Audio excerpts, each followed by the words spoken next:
Hello and welcome everybody. This is Swedencare Q3 reporting, and my name is Håkan Lagerberg. I'm the CEO of Swedencare, and with me I have Jenny Graflin, our CFO. Yeah, so we will have a presentation, and then at the end of the presentation we will have a Q&A session for the questions that we have received, and after that we will have a live chat. Okay, let's get going. Q3 2021. The quarter can define as record sales and profit. However, a bit lower margin, and there were more sales to be done. I will come back to that. Our organic growth was flat and impacted by major orders to Asia that been postponed, and also some other things that I will explain. Vetio, our big acquisitions from 1st of July included, and what we would like to highlight is that Jen and I was finally able to travel over to the Atlantic and visit the team up in Vetio, North Canada. We have had lots of different projects internally and externally concerning supply, production, and other project business activities that I will describe. And finally, we concluded the quarter with a small acquisitions of a company focused on logistics for e-commerce. Yes. So let's see, key highlights.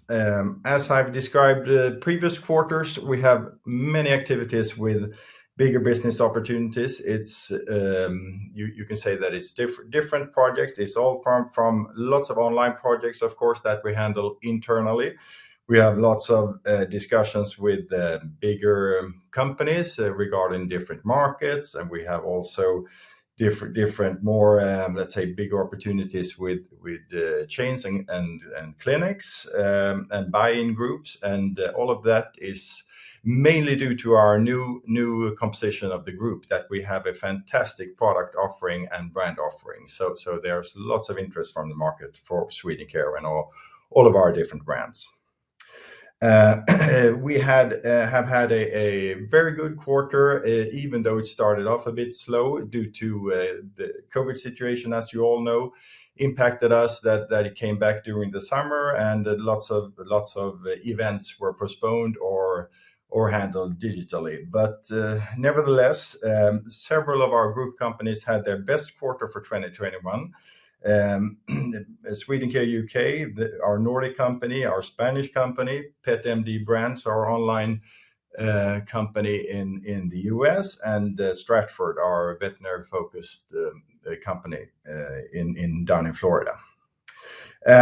We've had some challenges with that all companies have dealing between the UK and the EU, and we've managed to solve that excellently due to our setup. We have as you all know, our Irish warehouse and logistic facility and production facility down in Southern Ireland that been able to handle EU exports from our newly acquired company Nutravet for the EU exports, and vice versa. Since we have production in Ireland for the UK market, we've been able to ship large shipments to Swedencare UK and Nutravet so that they can bulk up and don't have to send small shipments, because there's lots of different administrative assignments you have to do when trading between UK and EU, and hopefully that will get better, but we have managed to solve that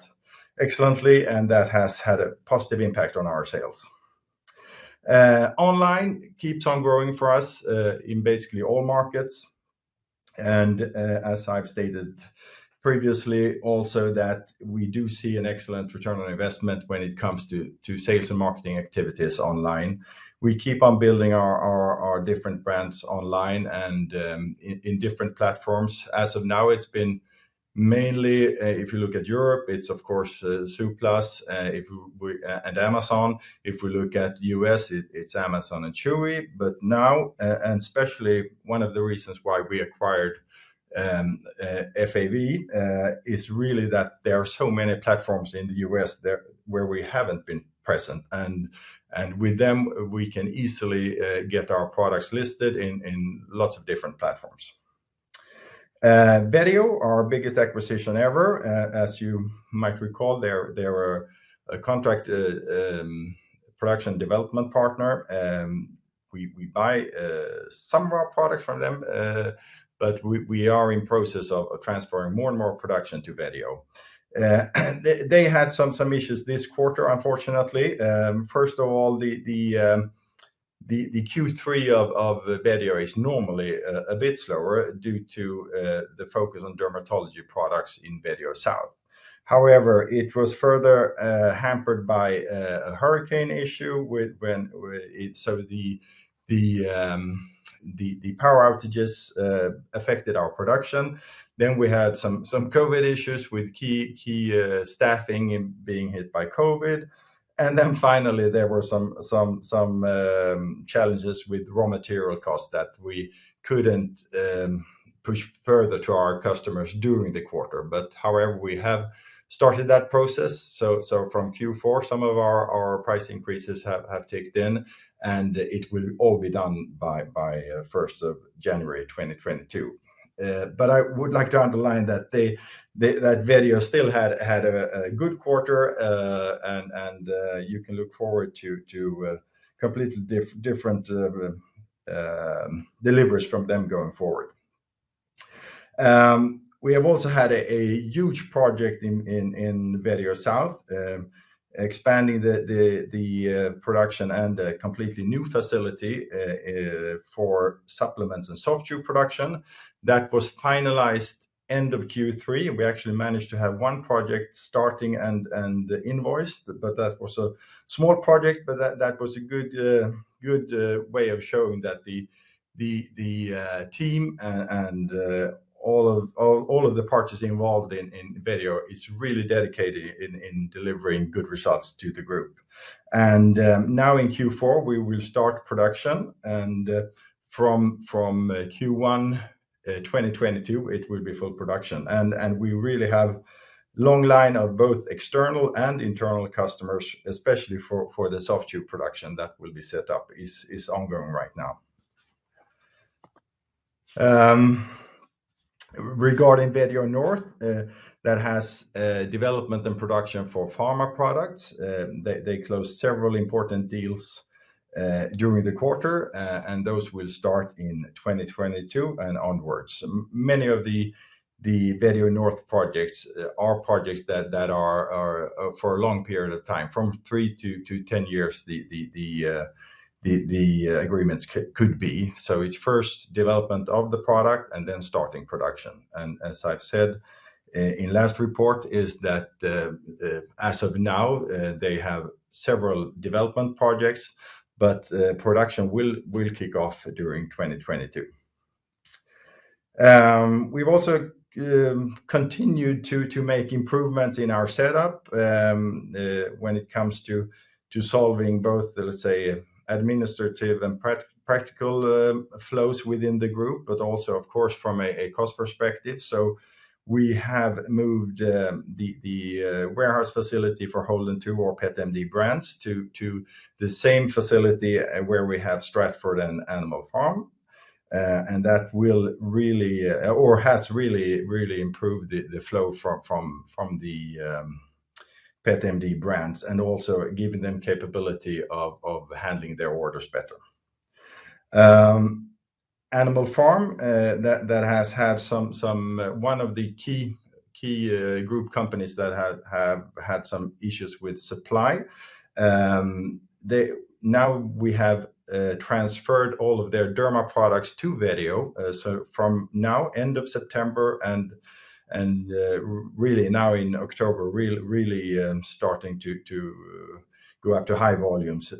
They're getting their derma products, so we can supply Amazon and Chewy all of the back orders that we mentioned, and we're really looking forward to the development for the sales online for Animal Farm. PetMD brand we introduced in Amazon UK for a couple of products, around 5 to 7 products, and they have developed really well and continue to grow month by month. One new feature that we sent out as a press release was the Dr. Paul license agreement. Dr. Paul is a famous veterinarian having a TV show on National Geographic and other channels, really popular figure, and he has selected Swedencare from several bidders to work with a complete range of supplement products. So we've started with a couple of products, and it's really been launching this and last week we started to make a soft launch, but it will continue to grow, and the product will be out both on a special website for Dr. Paul, but mainly on the big platforms. And we have also had interest from pet retail, physical stores and chains. So we will keep on launching this project in Q4 and all of 2022. We have made plus 35 films together with the National Geographic film crew. And we will release on social media and elsewhere new films every second week in 2022. Production of dermatology products for the European market is getting closer in our Irish facility. There's lots of testing and as regards to stability and getting all of the trade secrets from the Vetio team. But we're looking forward to having the production and hopefully in Q4, but definitely in Q1. Now going over to some financial figures, Jenny. Yes. So this quarter we had net revenue of 221 million SEK. That's a change in revenues of 218% compared to last year. As Håkan mentioned, we had negative organic growth of 1%. I will explain that or what's behind that. First of all, we had a delay in a couple of the Asian orders that we expected in Q3, which are now coming in Q4. We also have remember that Q3 last year was a very strong quarter because it was actually when the whole COVID situation was released that we had a record quarter in many of our markets.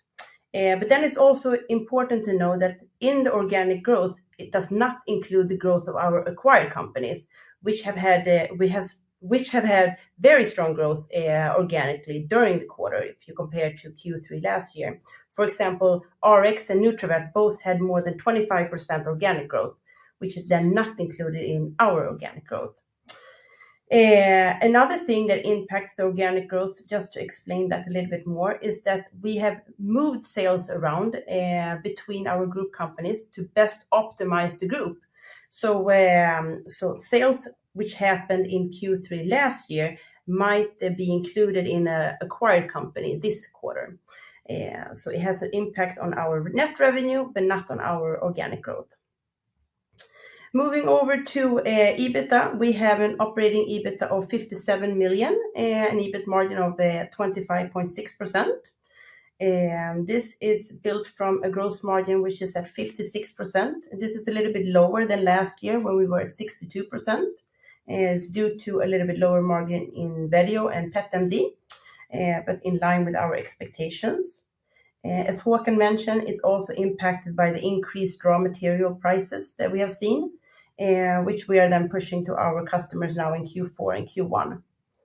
The operating EBIT is adjusted for acquisition cost. During the quarter, we had acquisition cost for the Vetio acquisition of 14 million. So that's what the difference between the operating EBIT and EBITDA is. A couple of things on the balance sheet. We have a strong cash flow from the operating activities of 35 million. The cash is also impacted by the payment of Vetio that we did this quarter, while we did the directed share issue last quarter to get the capital increase. We have also invested more in our production facilities throughout the group. Year to date, we have net revenues of 515 million. That's including an organic growth of 21%, which is in line with our expectations. Operating EBITDA 138 million, again adjusted for acquisition cost of a total of almost 16 million for the year. If you look at the circle in the middle, the rolling 12-month revenue, it's 616 million. That excludes pro forma for all our acquired companies. So that is the pure rolling 12-month. If we include the pro forma for the acquired companies, we have 922 million.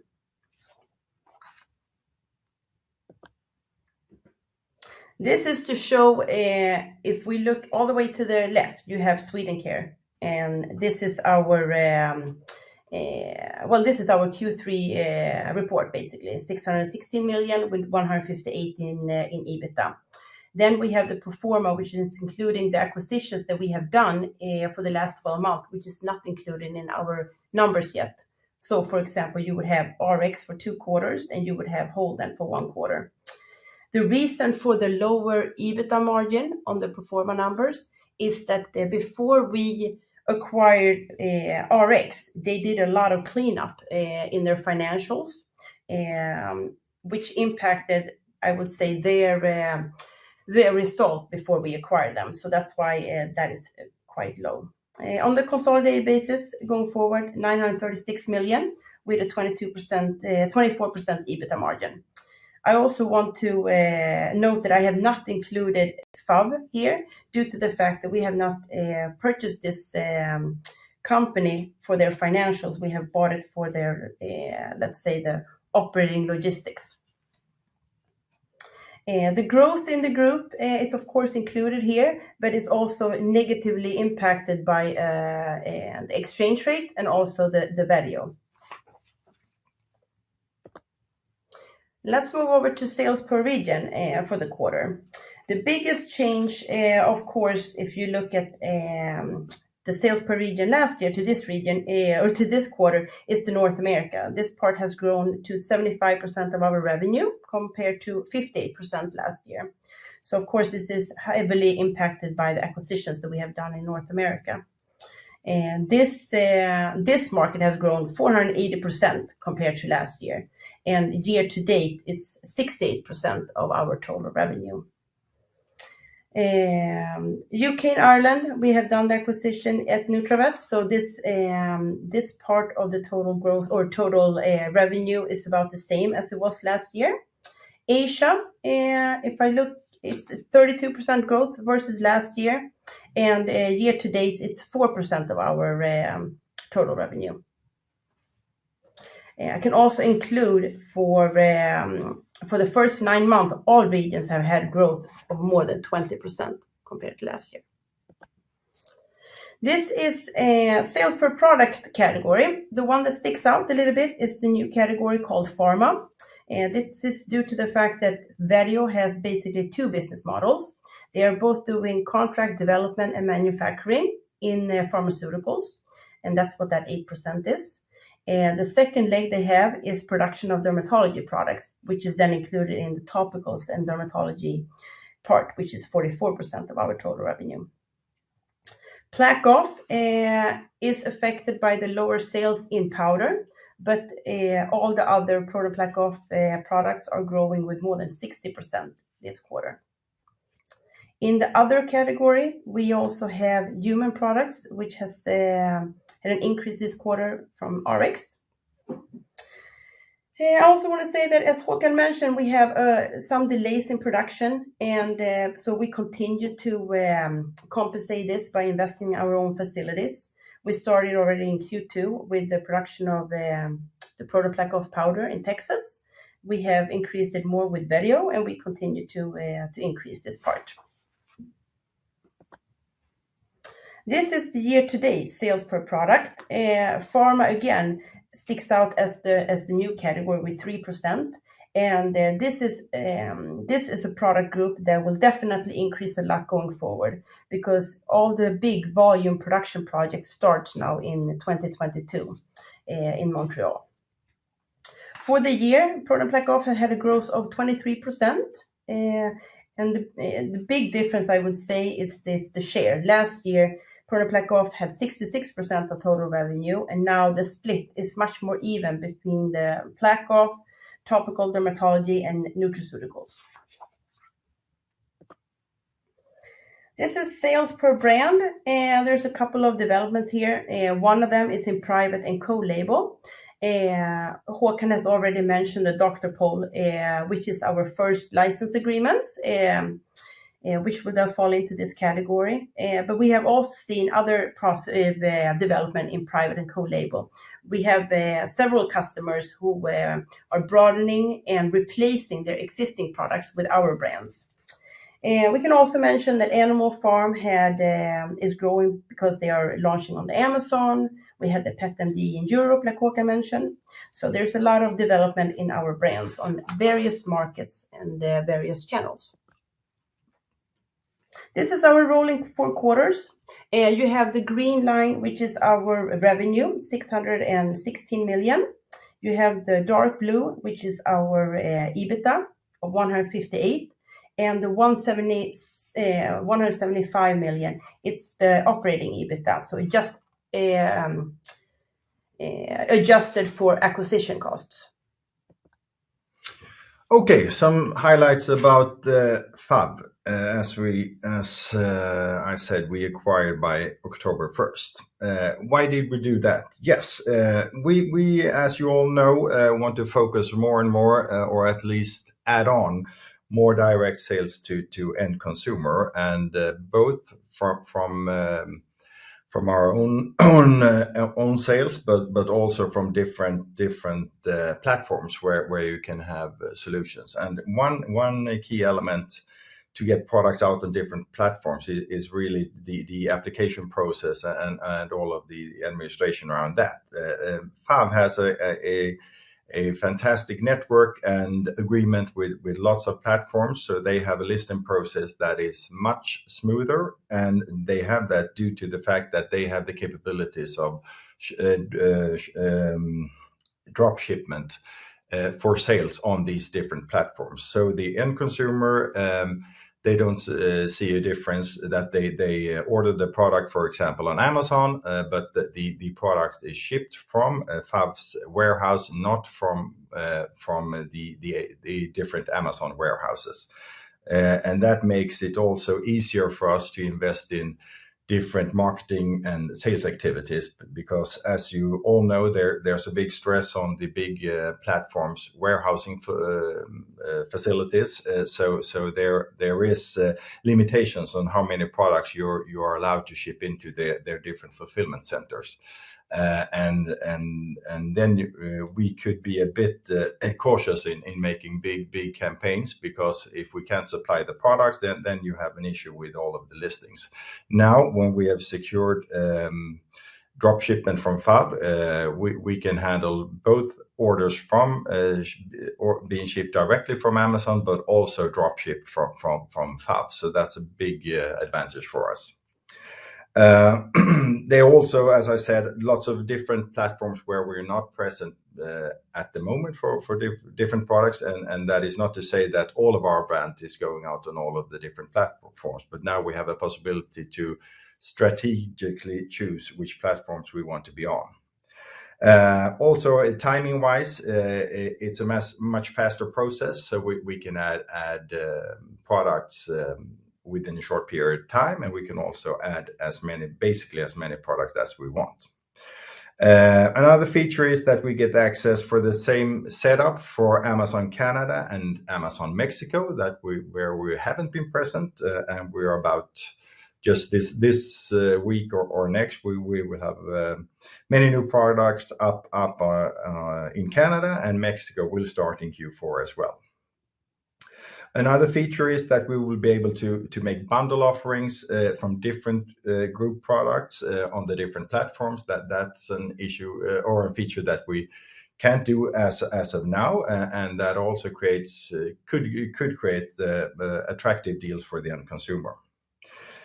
We will also move FAV into our fulfillment center in Florida. That means also that we don't have to ship products between our group companies, and makes it much easier for FAV to help the different group companies.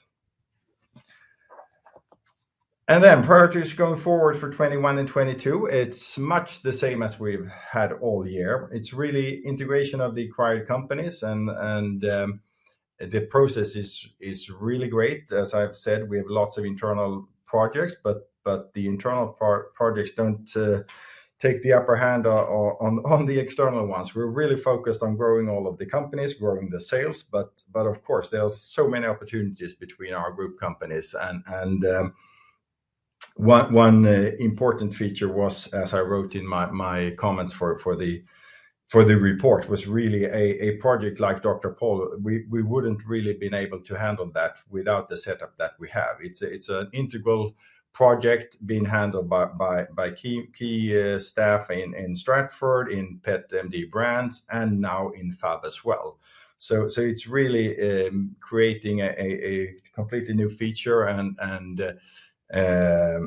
as we now will evaluate this project in 2022, we do have lots of interest from other projects for these kind of licensing agreements. We will increase our marketing, and as I've said, we have excellent return on investment, and we see that we keep on building the brand, different brands and different products, and we are just in the start of really adding different group products to our other group brands, and there's lots of interest for that. Looking at key markets, we have started export of some of our newly acquired companies and the brands, and we have lots of interest for that.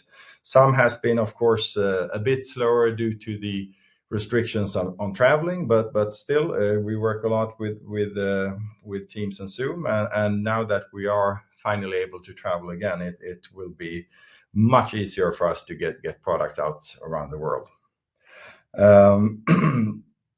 M&A opportunities, we have been very active, and I often get questions about that, but we have an excellent setup where we are very strict. The companies that we acquire are really self-going and want to keep on growing within the group. We don't have to go in and make lots of different structural arrangement and put in key personnel and management. So I do see for that we going forward will be active in the M&A field, and we do get more and more contacts, being contacted by different companies, and of course different players in the M&A sector wanting to help us, but we're scrutinizing the opportunities, and we are not in a hurry, but of course if there are good opportunities for us, we won't hesitate to act on that. As we've communicated previously, we will come back from the board with a review of the financial targets that we presented for the 2025, and that will be presented before year's end. Great. Then we have received a couple of questions beforehand. So let's do them first, and then you will also have a chance to ask questions in the chat after. So the first questions come out as this. Introduced Equity Research has listed that one of the biggest risks for Swedencare is that the patent of the Plakoff formula runs out in 2021 in the most markets. How do you see the risk playing out, and what do you do to minimize the impact of the patent running out, Håkan? Oh, we have been working with this for the last 3 to 4 years with the brand building activities with ProDen PlaqueOff and the expansion of the product range. And the patent has actually already expired in September. So we're in a new situation, and I'm happy to say that we are, as Jenny said, we are growing the ProDen PlaqueOff sales, the brand. The only product we didn't grow in Q3 was the powder, and that was due to the Asian orders. If looking at individual markets, we grew the powder sales in the US. We grew the powder sales in most of the markets in Europe. So it's really it's been a long process and strategy for handling this, and we have also secured unique key ingredient in proton plaque off from the supplier we've been working with for 20 years. So it's really a big setup. We haven't been that alarmed as many others, since we had the patent for around half of all of our countries where we were selling plaque off. So we knew that we could cope with a non-patent environment, and I'm convinced that we will keep on growing the proton plaque off brand in this new setup. Great. The next question is about Vetio. Vetio contributed with sales of about 60 million for the quarter. If we adjust for the COVID outbreak, the clouding visibility, how would you describe the seasonality in the company by quarter now and when the Florida facility is up and running? Yes, as I said, the Vetio South activity have some seasonality. The Q3 being the a bit slower than the other for the other quarters. But however, with the new facility that we are adding in Vetio South with supplements and soft chews, that will be phased out. And if looking at Vetio North, it's not really a seasonality. So I think going forward for 2022, I don't see that much of a seasonality going forward. Okay, next question. You have seen several delays in orders now in Q3 to Q4 due to the COVID outbreak, expedition delays and supply chain issues. If you add all these factors together, how would you say will be the total sales that have been over to Q4? Yeah, I would say that we would have been able to sell for around $3 million more. 10 million in delayed sales and orders due to supply, or 10 million, $1 million, and a bit over $1 million for the Vetio South downtime in August, and then the supply chain issues. Yeah, about 1 million. About 1 million, yeah, more. Yeah. So it's really but it's important also to know that is not to say that we are just adding 3 million in Q4, because it's also the fact that supply chain issues, for example, for PetMD brands from their supplier, not being able to have the products up on Amazon, then of course the high percentage of those customers looking for that product probably buys a competing product at that point of time. But I would say that it's fair amount being transferred over to Q4, and we have seen a very strong start of October. And as I said, one of the group companies most affected by back orders has been Animal Farm, and there we're starting to get really high volume deliveries from Vetio end of September and now all of October, and we are shipping those orders out as fast as we can. So we'll have a better situation going out of Q4 than we had in Q3. Very good. And then we have 2 more questions. Is it possible to quantify the sales you had during the quarter that has been pure cross-selling between your different acquired companies? I leave that to you, Jenny. Okay. I would say that it's not really possible, or we have not quantified it. There's a lot of cross-selling between the various entities where, for example, I'll give you a couple of examples. Nutravet has started their NutraPlaque, which is the proton plaque off in a different format.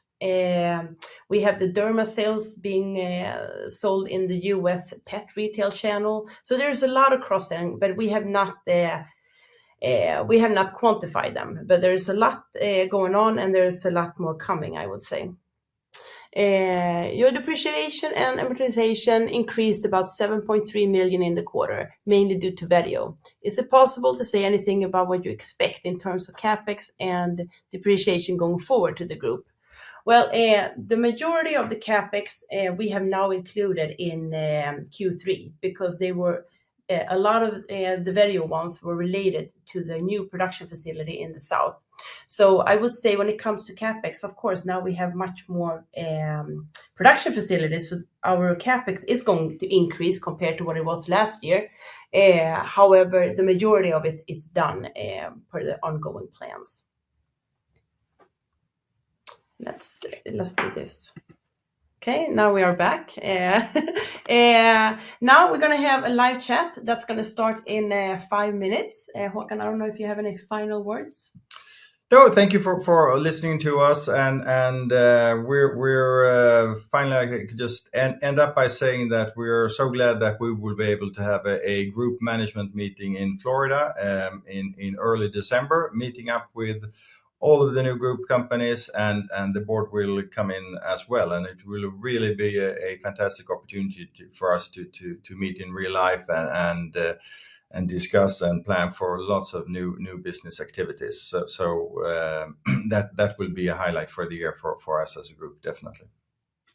Great. Okay, thank you very much. And again, if you have any questions, then we will be available in a couple of minutes.